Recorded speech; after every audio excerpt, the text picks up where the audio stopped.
that direction is what the team is actually looking for so that they can choose where they want to go and what they need to get done. And so him giving that, when Bill gives that very clear vision for everybody, it really helps set them in their motion, because otherwise people would get too scattered, right? And so one of Bill's unique abilities is really, we can have a bunch of high level priorities and he can zero in on just the one little component that is going to make the biggest impact in the company or for our clients or for our team. And so he does that in priority setting towards the end of every quarter for the next quarter. And that's really helped us keep things simple, because if you have too much going on, you're never going to get it all done.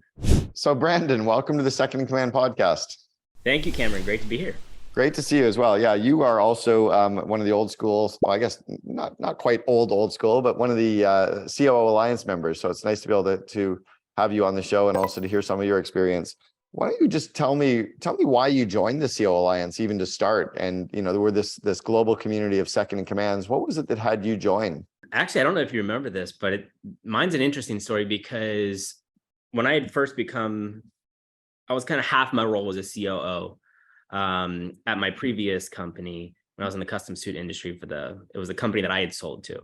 And I was a part of another COO forum, organization, and it was, great. We had a monthly call. There was like chapters and I didn't have one. And so I was starting to seek out some other opportunities, and I came across COO Alliance, and I applied, I reached out, and you had responded to me and said, I'd like you to build a little bit more background in this role and reapply. And lo and behold, when I joined SMB, when Bill shared that you were his coach, I was just like, this has got to be, meant to be here for me. So that was really exciting. So I instantly, told you I wanted to join that. And here we are today. That was easy. All right. That's a cool path. I like that. I'd forgotten that, actually. That's really neat. So, well, you mentioned SMB Team. Why don't you tell us what the SMB Team is, what you guys do as your kind of core products and services, and then we'll build out from there. Sure. So SMB Team, we started as just a PPC company, specialized for attorneys, small law firm owners. Now we are actually a full service digital marketing company for small law firm owners. And then we also have a dual coaching program, which helps them scale their business. We teach them business management skills, as well as a component that's more marketing focused.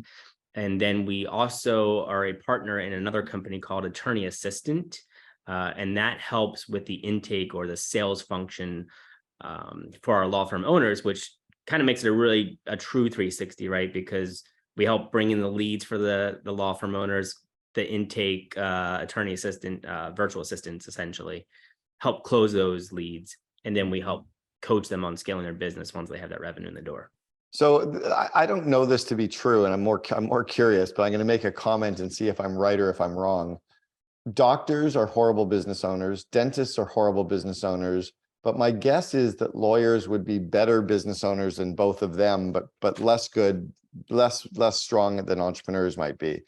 I don't know why I think that. Great question. I don't know if I know the answer, because we haven't branched to any other verticals yet. I would suspect you may be right. However, in general, I would say most attorneys are not great business owners, because obviously they're not taught that either. So they're very focused on the law. But what we've found is the people who gravitate to us, because we consider ourselves a growth partner. We don't like to be considered a vendor or just a marketing company or a coaching company. We're a growth partner. So that's why we have the holistic approach. And the people that really start following Bill and Andy, who are the founders of the companies, they are really interested in being that entrepreneur and that CEO. So they kind of don't enjoy being the lawyer as much. Right. And they really want to focus on CEO. So those individuals are more business savvy. They are going to be better CEOs than your average attorney. Was Bill a lawyer as well? He was not. No. Okay. So interesting that your company now does, you're a full service marketing company. I know you mentioned PPC, which is pay-per-click, and that's kind of paid search for marketing. Correct. So you're now a full service marketing agency, and then you also do business coaching and marketing coaching for law firms. Why have you decided to stay in the legal space as a niche? So, originally when Bill first launched SMB Team, he was doing home services. And I think he wanted to choose a path of having a clientele that was less resistant to economic changes in the, the world stage. So obviously right now with things, discussions of recessions looming, et cetera, turned out to be a great decision. And so, right now, through just our own learning, through our discussions with you and our coaching sessions, we've determined that we still have a little ways to go to kind of hone in our model. And there's so much more opportunity still just in this legal space that we're not even close to capacity yet. So, we're working to get our systems down. There's some things we need to work on the coaching side. We've come a long way in the marketing. We still have some things to iron out on the coaching side. And I think, in a year or so, we could probably branch out to other verticals. And I'm not going to ask you your dollar, your revenue figures because it's large. What percentage of your revenues would be on the marketing side, and what percentage of it would be on the coaching side, and then maybe what percent would be on the event side? It's 60-40. 60% is around the marketing and 40% on the coaching. Oh, interesting. Okay. And that's only because we're selling mainly a shared package. So just the a la carte prices, when you discount them down with a combined package, we give a little bit of an extra value there. And it's just a 60-40 split. But cool. We could really open up the coaching and sell a lot more a la carte coaching if we wanted, which would probably get it to 50-50. That makes sense. Now, you guys have been in business for what, 7 or 8 years? So SMB Team alone, we're in our 6th year. Okay. So 6th year in business, and how many total employees do you have now? We have 71. We have 4 actively we're hiring for right now, but we just signed our 71st. And we have another 8 or 9 full-time VAs that we treat more as real-time employees. Okay, so you're roughly around the 80 mark when you include your VAs or fractionals. You're a real company, and sure. Has it been an easy growth to get there? I don't think it's ever easy. There's always a new challenge every day. There's something about working here. I don't know if it's just the culture or just what we're doing. We have a great team.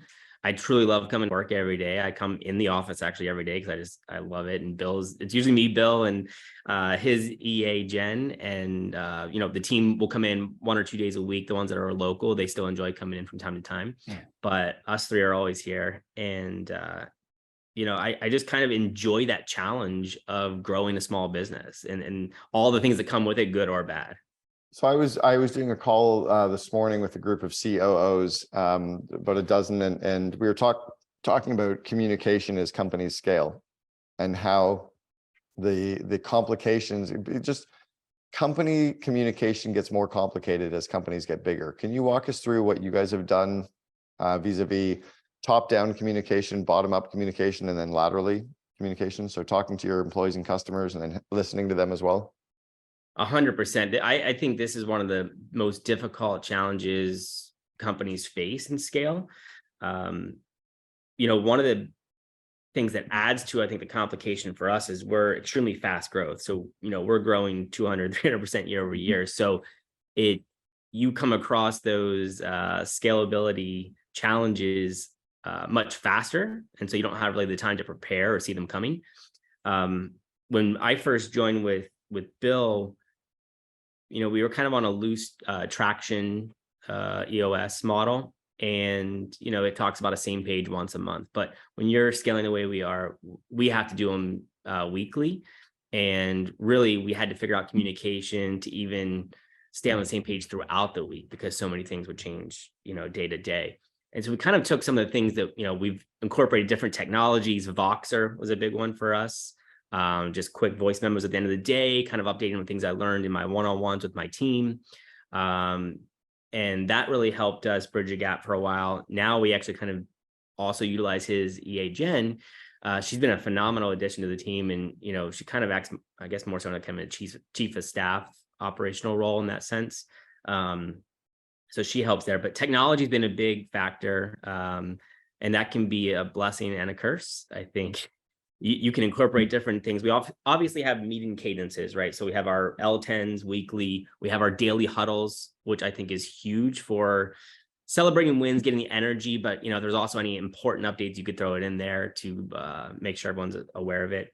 We have a Slack, many Slack channels. We use Slack, but that can really, if not used properly, I think actually make you less efficient and cause communication gaps.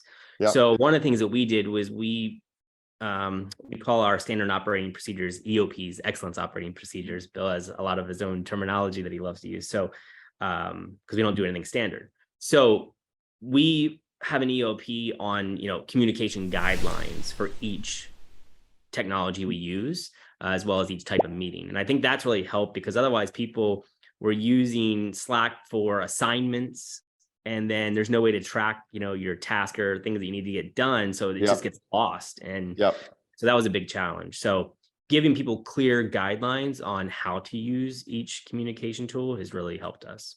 I love that. Yeah. And you're right that a tool, it's kind of like a shovel. A shovel doesn't dig a hole, right? A person with a shovel digs a hole. The tool doesn't necessarily scale a company. It can really destroy a company or scale a company depending on how you use the tool, and depending on if you train people on how to use the different tools as well, right? Like, absolutely, I can take my iPhone and I can use it as a great hammer. I can really bash in nails with it perfectly, but it's really not meant to be a hammer, right? By the way, another great tool, I know you use Voxer for voice memos at the end of the day. Take a look at an app called Marco Polo. It's like Voxer, but it's video instead of audio. And what I love about it is that you actually get a bit of the human interaction with people. And when you see the person's face, it takes the message to the next level, right? It actually builds the connection, especially when you're a remote or a hybrid team. And it can be you just driving down the highway, leaving a quick memo, even over video. But it's cool because then they're like, oh yeah, there's Brandon, there's his smile, he's a happy guy, right? And it's nice to be able to have that connection. It's one of the reasons why our YouTube channel for the Second in Command podcast is doing so well, is people like to see the human who's sharing the ideas as well. So yeah, take a look at the Marco Polo app. I love that. So you mentioned that you've got kind of a couple of CEOs. Now you've only got one CEO in the company, and that's Bill, but then you have a couple of other acquisitions that you've done, and you've brought the CEOs from those company in now as senior people. What's it like working with those senior people, and how do you create the alignment and the communication protocols and the kind of the org chart, when you have that? Or was that just part of the acquisition and setting those expectations? It was part of the initial setup. However, it's, just like anything with scalability, we need to be able to reassess every quarter, because that's one of the challenges I think of any senior leader, and particularly maybe COO, because it's such a, misunderstood rule, as you always talk about. And it can be many different things depending on the industry or the company, right? So that role is going to change drastically depending on how we are scaling, which way we are going. So we set up the initial responsibilities and roles when we did the acquisitions and mergers. And then every quarter when we do our quarterly planning, we go back always as a leadership team and look at, okay, what do we see our responsibilities at? Are there anything that we need to be taken off of our plate or changing or adding? And so we're always keeping it top of mind and redoing our accountability and org charts. I like it. Yeah. And it does start with the expectations at the beginning, but then kind of redoing stuff as you scale too, right? Because as the company goes from, 30 people to 100 people, and then from like the old org chart does change, and the old communication protocols do change, and the old systems do change. And you don't know what you don't know. So you can't predict everything that's going to happen or the way you're going to go in the direction of the company. So you have to kind of mold to that. You mentioned the 200% growth. Can you walk us through what that 200% growth is like, and how you've had to adapt as a company to be able to manage that kind of growth? So I would say every quarter for us is almost like a year at other companies that I've been a part of. We accomplished so much. One of the things that we've really had to learn is priority setting, before we do any of our quarterly planning. Some of the systems like, EOS and scaling up and some other systems, we kind of have like a hodgepodge of our own. So we've taken components of Traction, scaling up, incorporated some of our own philosophies and modified it to fit us. And one of the things that, Traction had done before was you kind of choose your quarterly goals in that planning session. But we feel that really it should come from the top down, from the visionary, because that's the person really setting the direction of the company.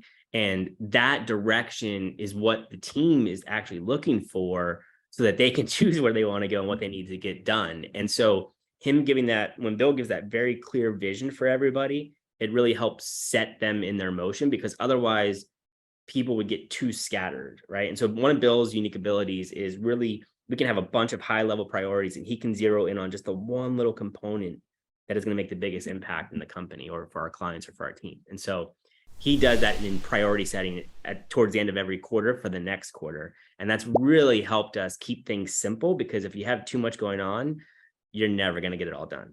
Yeah, and it just stresses everybody out.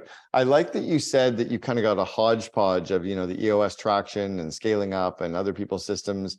And I think that's actually the best approach. I think it's very dangerous when, whether it's a traction implementer or a scaling up coach or, other business coaches that, oh no, you have to follow this exact system. Right. You have to use this exact worksheet. You have to follow this, like, sorry, but that's not the way every company runs, right? So I think, can you explain your hodgepodge and how do you iterate or change or tweak the system so that they fit SMB team? Sure. So like that priority setting was one big change that we implemented because we started seeing that when we get into a little bit of a quarter, we'd realize that people were choosing goal set, when they're doing the goal setting, their goals were not really aligned with what was going to make the big impact on the business. They were focused on maybe the minutia that was just like, maybe for them it was important, but it wasn't going to have an overall impact. So that was a big change. And even the way we run our quarterly planning meetings, we're doing them earlier now because we want to start the quarter fresh, as opposed to waiting till after. It used to be, well, we have to wait till after to see our end results. We know enough, and we've talked about this before with you, where you have a good idea where you're going to end up when you're a few weeks towards the end of the quarter. So let's go ahead and start planning for that next quarter. And what we do is, part of my role actually is after each quarter, we take what worked this last planning session, what didn't, and we make changes for the next one. So literally almost every quarter, we're just working on getting better and better and dialing it in.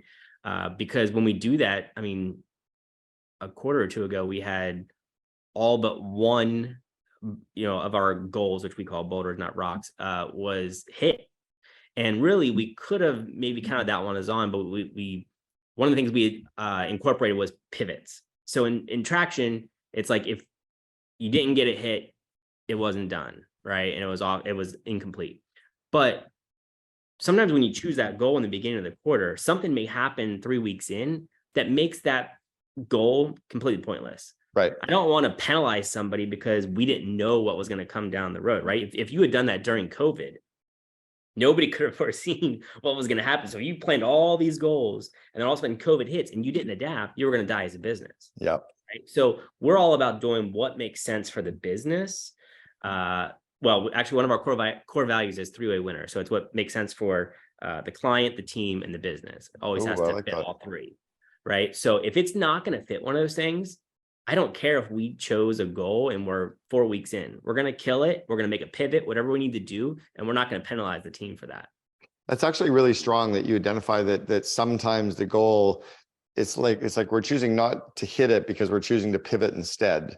So it's like a miss, but right, and it's a good miss. Like we missed on purpose. Exactly. And we have protocols on what constitutes it, how you get that approval process. So it's not just people saying, oh, I'm pivoting, that could get a little bit careless, but yeah, it gets a little bit dangerous, a little fast. So when you talked about using EOS traction and then using scaling up, was there a stage at which traction started to break down for you as a company, or is traction still working even though you're scaling to kind of the 70, 80 employee zone, and are you just tweaking it and iterating it a little bit? I think we kind of broke it pretty quickly, to be honest. I think when you're in this fast of pace in your growth, you start to see the weaknesses of it. Like, for example, that pivot, right? That was something we identified very quickly because we were doing so many things in a short period of time. And so I think the basic foundations have still served us well in terms of like the L10 meetings and the quarterly planning. That foundational component has really led us to where we are now. I'm starting to see where now we're starting to put some stress on some of those. And so maybe we need to restructure the way we do our weekly meetings. Our departments have really become fully built out now. When I joined, we had a young management team, which we called our leadership team. And we now have an exec team that we just hired another executive on. So our exec team is, really gotten built out over the course of time. So now we had this leadership, and then there were also another layer of management meetings in each department. And so Yeah. there was a lot of redundancy. And so recently I kind of nixed the leadership one because they were having the same type of meeting, 2 hours later, and it just seemed redundant and not necessary. I say that when a company goes from 30 to 100 employees, they have a management team and a leadership team. The leadership team is setting strategy, setting priorities, focusing on culture, focusing on growing people, and the management team is focusing on getting shit done. Exactly. Right? There's an old joke about the two managers who were in the forest, and they said, what's the difference between a manager and a leader? And they said, well, the two managers are in the forest and they're both in charge of clear cutting a forest and cutting down as many trees as possible. And this one guy climbs to the tallest tree and looks around and says, holy shit, we're in the wrong forest. That's the difference between leadership and management. And often management hasn't built that. They don't have the wisdom. They haven't been around long enough. They haven't been doing it. They haven't got the enough seasons behind them to be able to, to bring that to the table. So it's good that you're identifying that. Can you walk us through your quarterly planning, what your quarterly planning meetings are like, what your system is like around quarterly planning? We do our priority setting about a week or two out, I guess 2 weeks out before the end of the quarter. And Bill will meet with each department head and, talk about kind of what's working and what's not working. We kind of brought some of that SWOT analysis into that part, so that we could really talk about the direction and the priorities for that department so that they could prepare for the quarterly planning. So one of the things we've tried to do is prepare and come in with as much already built out before that session where we all get together. So we're not just figuring it out in that session. So everybody comes prepared to our actual quarterly planning meeting with all of their working, not working ideas on priorities. They already have, our goal ideas. We have all the data from the last quarter. And then we kind of sit and we work through what are the highest priorities going into this next quarter and tying all the departments kind of together to make sure we're aligned for the overall vision. And we're always going back to that annual plan that we did, at the end of the year. We're going to build our annual plan, mainly Bill and myself and some of the exec members, building our projections and our high level goals for the entire year. And so we're always making sure those quarterly goals are still going back to that end of year plan. I got it. Love it.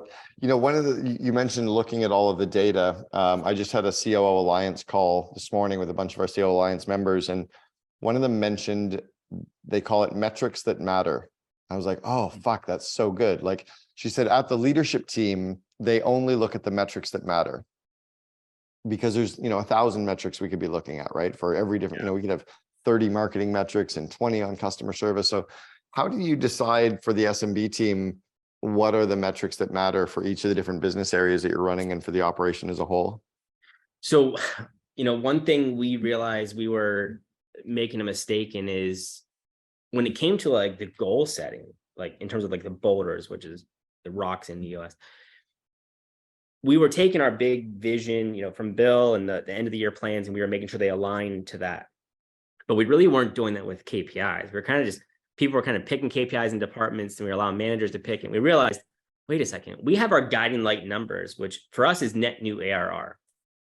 Take, new sales plus upgrades minus lost revenue. That's our net new number. And that's kind of our guiding light. It lets us know how we're doing overall. Are we bringing in new sales? Are we retaining clients? So what we just redid actually every KPI. Every person in our company has 3 KPIs that they're bonused on every quarter. And we just reset everyone's.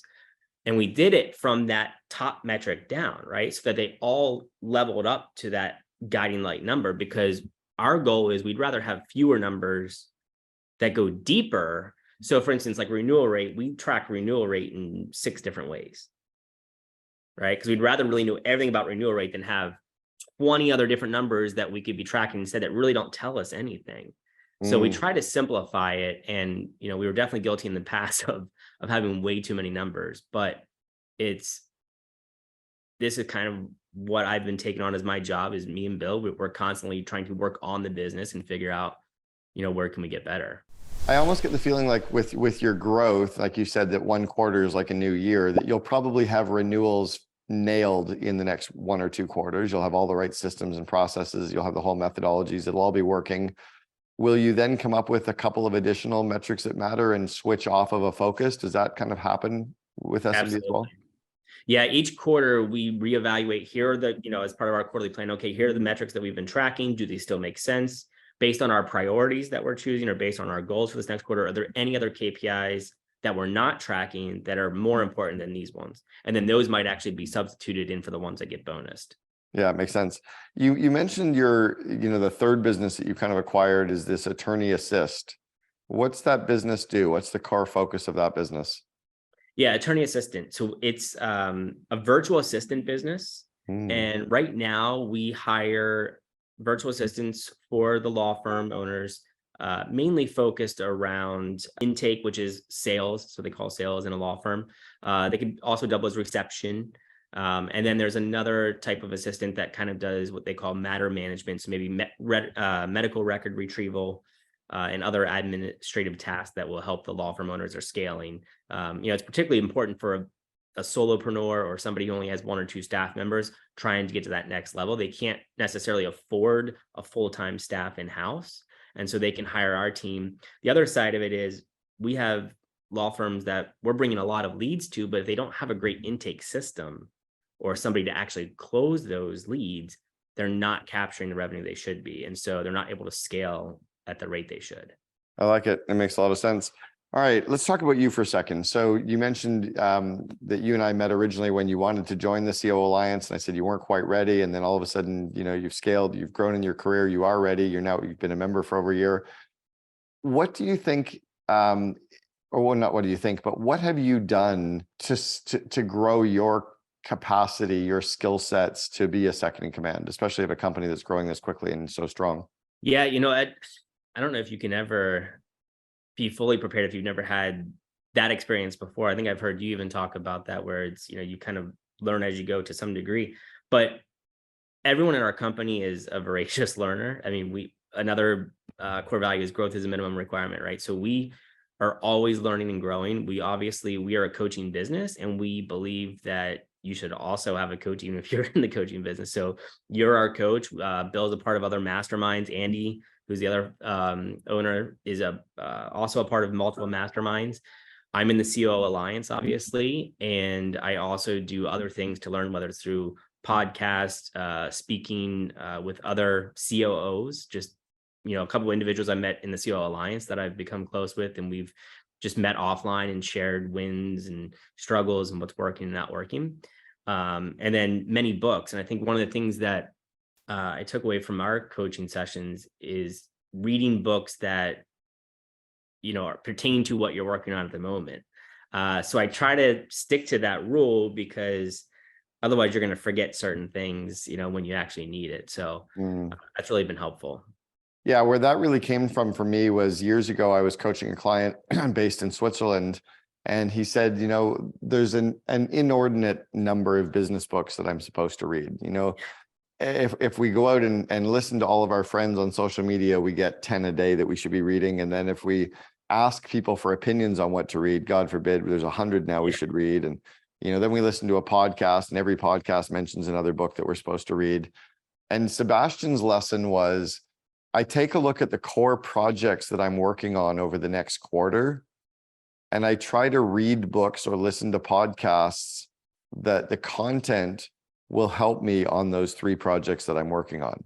It just made so much sense versus, reading a book about strategy. If you don't have a strategy meeting coming up, why are you worried about strategy right now? Or Right. Why worried about meetings if your meetings aren't broken? So I think that's really smart to tailor your learning around that stuff as well.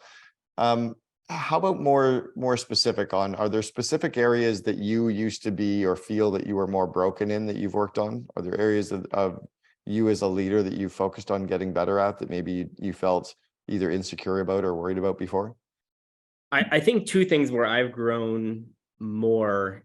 One is what we call minimum viable product. And I think this was something that Bill has actually helped me with, which, I can be a fact finder. I can be a quick start at times, but I can also be a fact finder. And, I'm an 8, I believe, in the fact finder. So on the Colby scale. So you can get that paralysis by analysis type, right? And when you're in this type of company and this fast growth, you don't have time to figure it out and get it perfect. So we always say done is better than perfect. And we want to get like 80% out the door.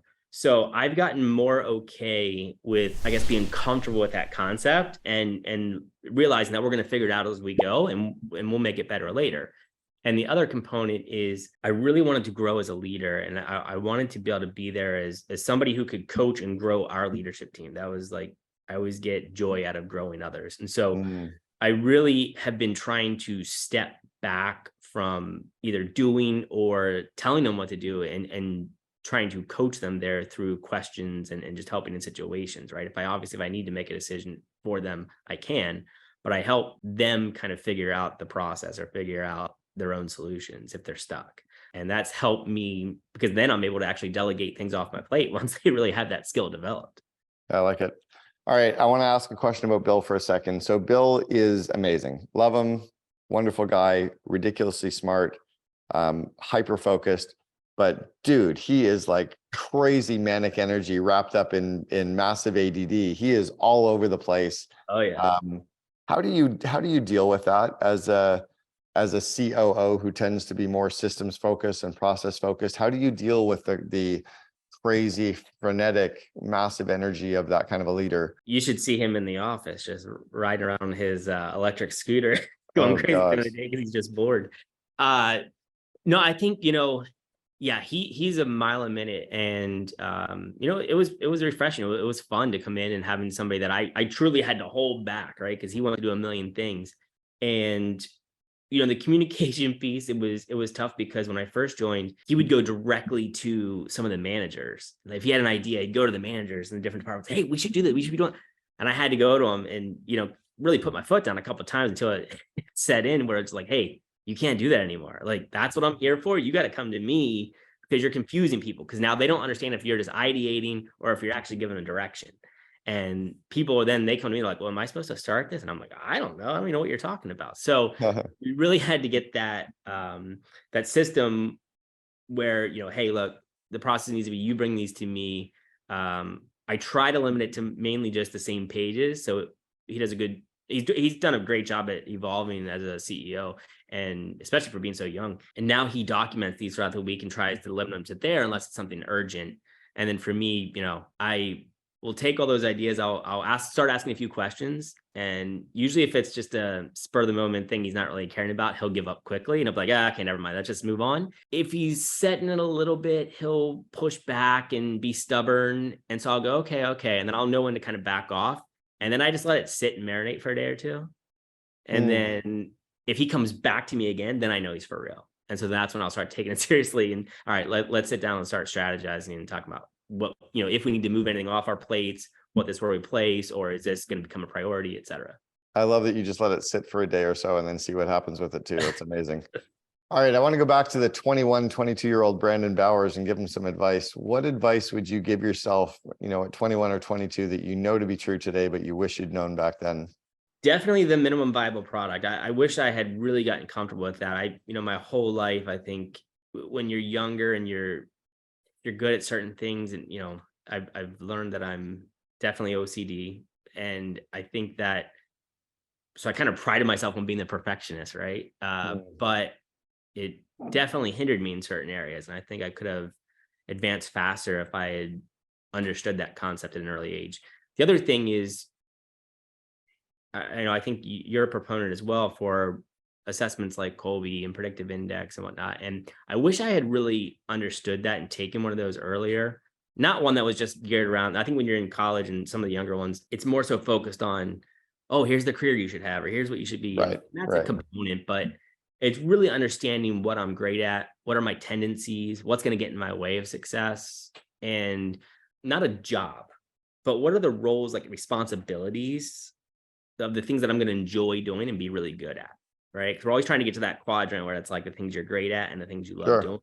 Yep. And I was in sales for many years, and, I think I considered myself an extrovert, and I would get tired though of doing like the same type of sales process over and over. And I was tired of meeting with clients, and I didn't understand until I really understood my predictive index type assessment that I'm actually slightly introverted, but Ah, I'll pull that up to be successful because I want to win. So sure. I can do it. And everyone thinks I'm an extrovert. And so I was successful for many years, but it was draining my energy. At the end of the day, I Interesting. come home and I just had to sit in a dark room for a while to get my energy back. So I feel like I'm now in the role that I was meant for. I do too. Something about personality profiles that's interesting. I don't think there's one personality profile that is right. I think the idea is to get your leadership team to do a personality profile 1 year and learn about each other. And then a year from now, do another personality profile, a different one, and learn more about each other. And then do another one in the third year. And like keep learning about each other and ourselves. And I think that's what's helped us scale. Agreed. Brandon Bowers, the EVP of Operations and Integrator for the SMB team. Thanks very much for sharing with us on the Second Command podcast. Thank you, Cameron. It puts a monetary value on something oftentimes that's valued. There's a higher order value. So people are willing to make an economic payoff on something that they see as being like, oh, well, there's these other things I value more. So what are those other things? Well, typically they're about like people pursuing the fullest version of themselves.